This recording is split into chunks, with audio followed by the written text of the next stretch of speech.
In chapter 10, we saw the servant and the people in Zion repel the Assyrian army.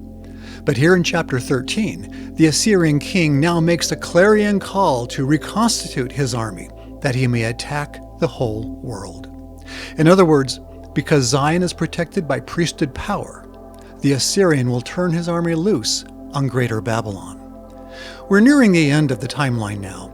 The servant and the 144,000 are gathering Israel from around the world, often miraculously. The 10 tribes have come down from the north and have filled New Jerusalem with the ranks of the redeemed. But at the same time, the Assyrian is filling the ranks of his army to destroy civilization. Isaiah calls this the burden of Babylon.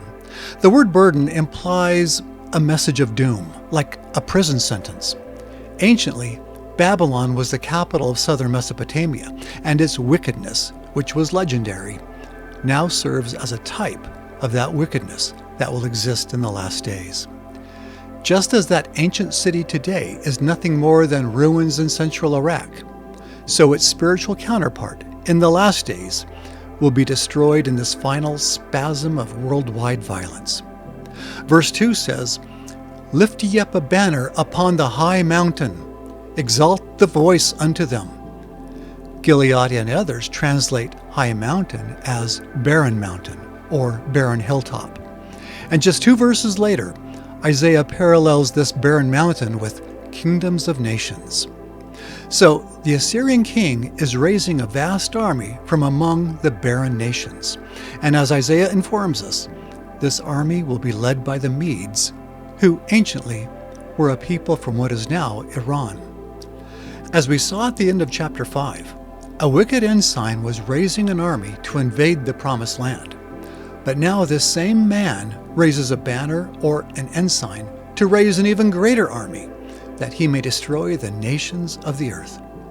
This gathering is the noise of a multitude in the mountains, or a great noise among the kingdoms of the earth.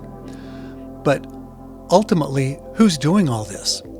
Isaiah tells us plainly, "The Lord of hosts mustereth the hosts of the battle." The Lord is doing this, that he might further his strange work, that he might cleanse the world of wickedness by the sword of the wicked. However, as we see in the Book of Mormon translation, not all people will be affected by this army. The Lord will spare his righteous ones. "I have commanded my sanctified ones," he says. "I have also called my mighty ones, for mine anger is not upon them that rejoice in my highness." This is different from the King James Version, which appears to say that God's sanctified ones will also be called into this wicked army, which, of course, is not the case.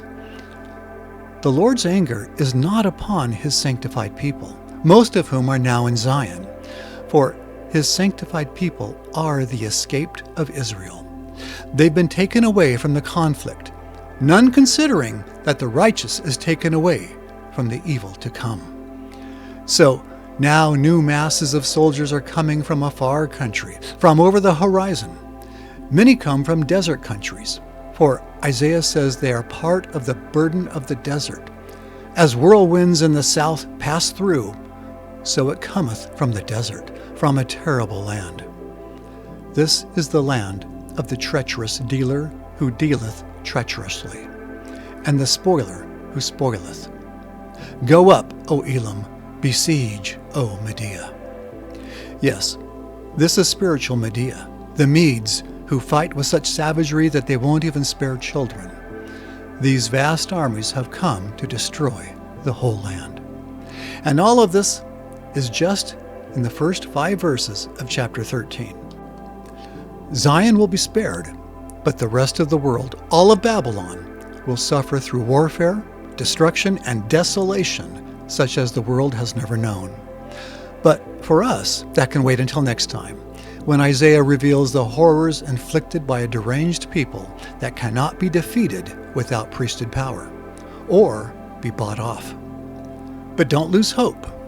The Lord and covenant Israel will prevail in Zion, and the millennium is not far off, because the timeline of the last days, of the day of the Lord of hosts, is almost over.